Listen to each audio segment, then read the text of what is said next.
বাংলার জমিদার বাড়ির পুজোগুলি শুধু পুজো নয়, ইতিহাসের জীবন্ত দলিল।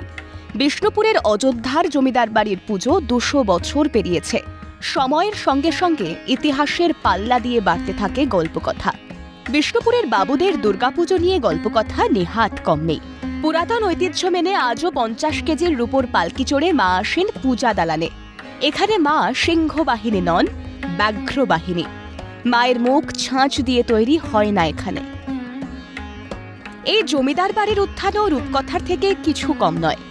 এই বংশের পূর্বপুরুষ রামমোহন বন্দ্যোপাধ্যায়ের সাথে সখ্যতা হয় শ্রীরামপুরের এক নীলকর সাহেবের।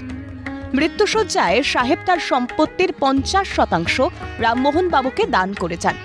সেই সম্পত্তি কাজে লাগিয়েই একের পর এক মৌজা কিনে বাঁকুড়ার অযোধ্যা গ্রামে জমিদারির সূচনা করেন রামমোহন। কথিত আছে, বাঁকুড়া ছাড়াও রাজ্যের প্রায় ৮৫টি মৌজার জমিদার হয়ে উঠেছিল এই বন্দ্যোপাধ্যায় পরিবার। এমনকি কাশী, বেনারস ও তৎকালীন বিহারের বিভিন্ন জায়গাতেও জমিদারি ছিল। জমিদারি তখন রমরমিয়ে চলছে। প্রতিষ্ঠিত হয় দেবোত্তর এস্টেট। এস্টেটের মধ্যে দ্বাদশ শিব মন্দির, গিরি গোবর্ধন মন্দির, রাস মন্দির, ঝুলন মন্দির ও দুর্গা মন্দির প্রতিষ্ঠিত হয়। শুরু হয় দুর্গাপুজো।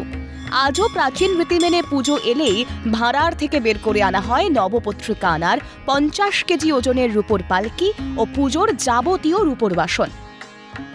আমাদের দুর্গাপুরে যে আচার আচরণ চলে আসছে আমাদের জমিদার আমল থেকে, সেই আচার আচরণ মেনেই এখনও পুজো হয়। তার মধ্যে হচ্ছে আমাদের তো প্রতিমা ব্যাঘ্রবাহিনী, সিংহবাহিনী নয়। দ্বিতীয়ত আমাদের যে নবপত্রিকা আনা হয় আমাদের গ্রামের শেষে ধোঘাট থেকে রূপোর পালকি করে নিয়ে আসা হয় এবং সেই রূপোর পালকি করে আবার বিসর্জনের দিনে বিসর্জন দেওয়া হয়। নেই সেই জমিদারি নেই, জমিদারির সে আর্থিক আনুকূল্যও নেই।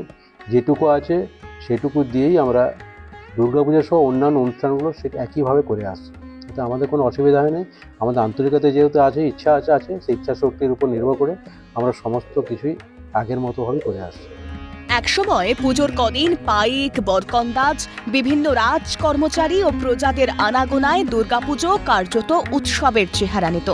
বর্তমানে আর সেই জেল্লা বা জাঁকজমক নেই।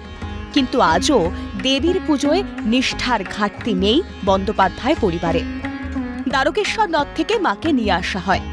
বৈষ্ণব রীতি মেনে পুজো হয়। অষ্টমী তিথিতে এখানে চাল কুমড়ো বলিদান হয়। পুজোতে পরিবারের সকল সদস্যরা আবার এক হয়। মণ্ডপে ঝলমল করেন মা। স্বরূপ রায়ের রিপোর্ট, ক্যালকাটা টেলিভিশন নেটওয়ার্ক।